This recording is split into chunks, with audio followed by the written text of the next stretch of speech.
Assalamualaikum warahmatullahi wabarakatuh. Apa kabarnya teman-teman semua? Jumpa lagi dengan Bunda. Kali ini kita masih melanjutkan buku tematik 6D.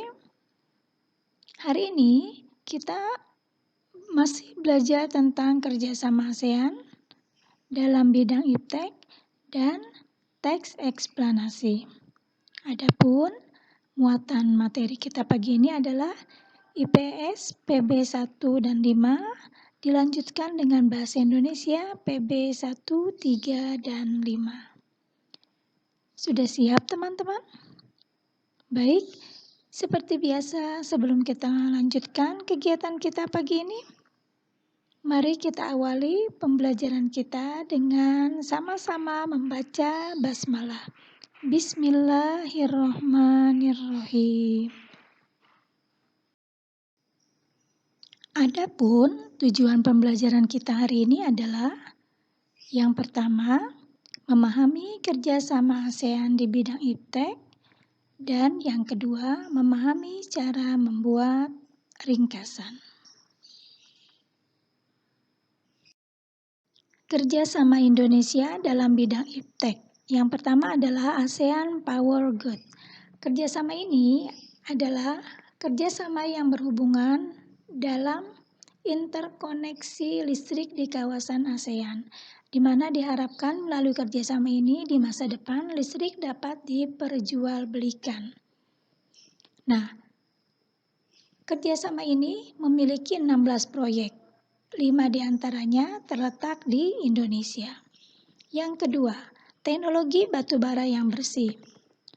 Kerjasama ini dilaksanakan untuk menanggulangi isu yang ditimbulkan oleh batubara dengan cara meningkatkan atau melalui promosi-promosi yang dilakukan agar masyarakat luas mau kembali menggunakan batubara.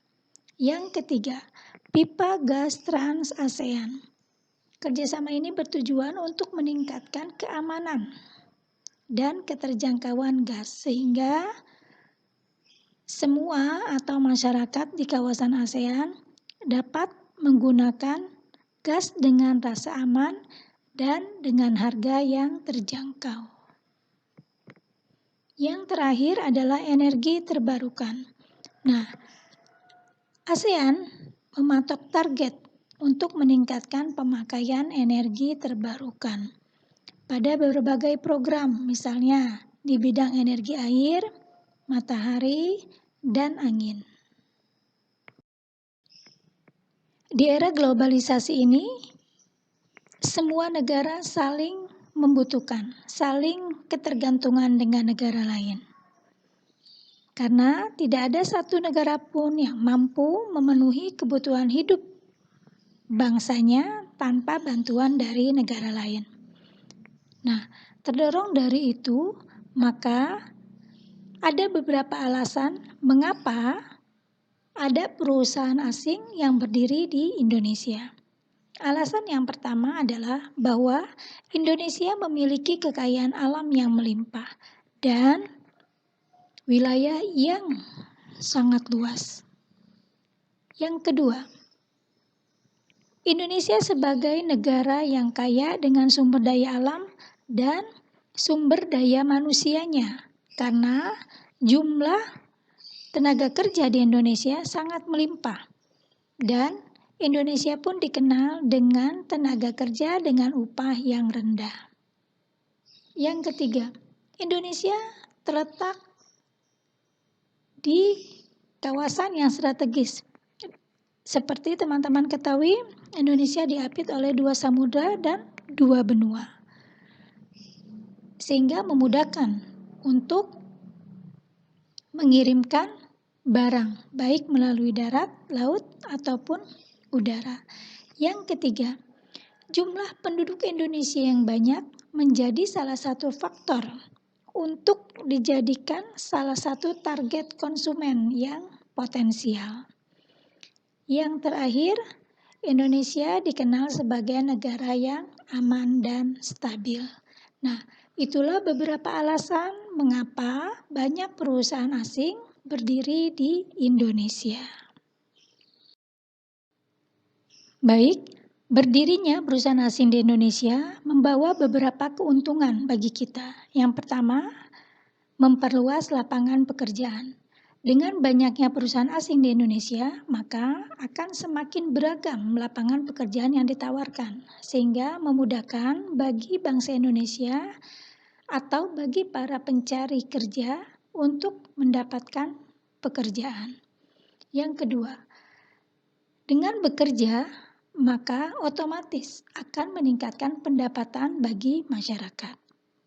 Yang ketiga, begitu banyaknya perusahaan yang berdiri di Indonesia, maka akan memudahkan bagi kita untuk memperoleh kebutuhan hidup, atau kita akan mudah mencari barang atau benda yang dibutuhkan oleh kita dalam rangka memenuhi kebutuhan hidup. Yang terakhir adalah dengan banyak berdirinya perusahaan asing, maka akan menambah pengetahuan dan keterampilan bagi kita. Itulah 4 keuntungan berdirinya perusahaan asing di Indonesia. Baik teman-teman, tadi sudah Bunda jelaskan tentang keuntungan dari berdirinya perusahaan asing di Indonesia. Nah, selain keuntungan, pasti akan ada kerugian dari berdirinya perusahaan asing di negara kita. Yang pertama adalah eksploitasi alam secara berlebihan. Ya, dengan banyak berdirinya perusahaan asing, maka alam Indonesia akan dieksploitasi secara berlebihan. Nah, ini akan memberikan dampak perubahan bagi kita. Karena apa? Karena alam kemudian dimanfaatkan semaksimal mungkin tanpa memperhatikan akibat yang ditimbulkannya. Yang kedua, setelah terjadinya eksploitasi alam secara berlebihan, maka akibat yang ditimbulkan selanjutnya adalah akan terjadi banyak pencemaran lingkungan, baik dari limbah yang dihasilkan ataupun dari pencemaran udara. Yang ketiga, berdirinya perusahaan asing tentu akan membawa keuntungan bagi perusahaannya. Hanya karena ini perusahaan asing, maka keuntungan yang diperoleh oleh perusahaannya tentu akan dibawa ke negara asalnya. Yang keempat, banyaknya perusahaan asing di Indonesia menjadikan kita, masyarakat Indonesia, masyarakat yang konsumtif dan boros. Nah, itulah 4 kerugian yang ditimbulkan dari berdirinya perusahaan asing di Indonesia. Ringkasan. Pasti teman-teman sudah tahu dan sering mendengar, bahkan mungkin melakukannya. Apakah ringkasan itu?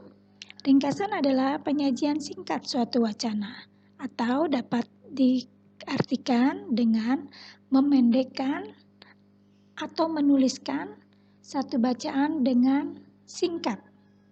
Nah, ada beberapa hal yang harus dilakukan sebelum kita membuat ringkasan. Yang pertama adalah kita harus memahami isi bacaan secara keseluruhan. Jadi, wacana atau teks yang akan kita ringkas harus kita baca secara keseluruhan dan pahami isinya. Yang kedua, dari wacana tersebut pasti akan terdiri dari beberapa gagasan pokok. Nah, kita mencatat setiap gagasan pokok yang terdapat pada tiap paragraf. Yang ketiga, menyusun kembali gagasan pokok agar menjadi tulisan yang utuh. Nah, gagasan pokok yang tadi sudah kita dapatkan dari masing-masing paragraf, kemudian kita susun kembali agar menjadi sebuah tulisan yang utuh. Yang keempat, selain itu kita harus memeriksa kembali apakah ringkasan yang sudah kita buat sudah menggunakan bahasa dan ejaan yang tepat. Nah, itulah beberapa langkah yang harus dilakukan sebelum kita membuat ringkasan. Baik teman-teman, di sini Bunda sudah berikan satu contoh. Teman-teman bisa lihat di bukunya pada halaman 108. Teks dengan judul, Ayo Belanja ke Pasar Tradisional. Teks ini terdiri dari 4 paragraf. Yang pertama, kalian harus ingat dari masing-masing paragraf pasti akan terdapat satu gagasan pokok. Nah, gagasan pokok pada paragraf yang pertama adalah pada era modern semakin banyak orang yang enggan ke pasar tradisional dibandingkan ke pasar modern. Di paragraf kedua, gagasan pokoknya adalah kelebihan-kelebihan belanja di pasar tradisional. Paragraf ketiga, gagasan pokoknya adalah mudah menjumpai makanan segar di pasar tradisional. Paragraf yang keempat, gagasan pokoknya adalah dengan belanja di pasar tradisional berarti turut memajukan usaha kecil. Nah, teman-teman, gagasan pokok yang tadi sudah kita dapatkan, kemudian kita susun supaya menjadi satu cerita yang utuh. Berarti setelah kita susun, barulah kita dapat membuat satu ringkasan. Adapun ringkasan dari teks berjudul Ayo Belanja ke Pasar Tradisional adalah pada era modern, semakin banyak orang yang enggan berbelanja ke pasar tradisional dibandingkan ke pasar modern.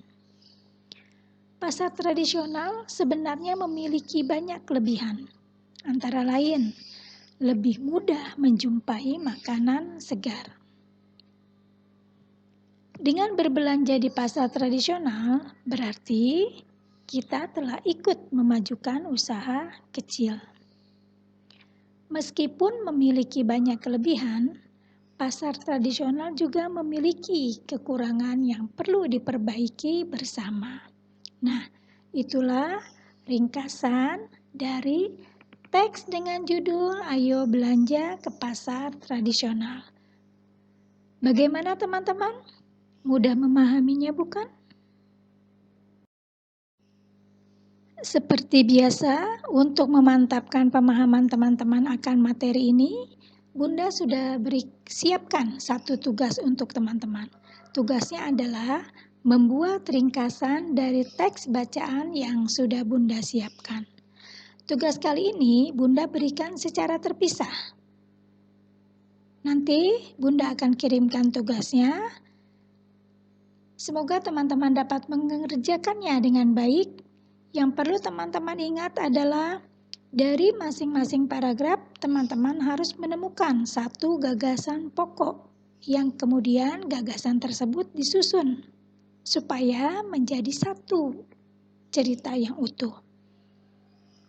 Baik teman-teman, alhamdulillahirabbil alamin, selesai sudah kegiatan pembelajaran kita pagi ini. Bunda ucapkan terima kasih atas perhatian teman-teman semua. Tetap semangat, jaga kondisi tubuh, dan wassalamualaikum warahmatullahi wabarakatuh.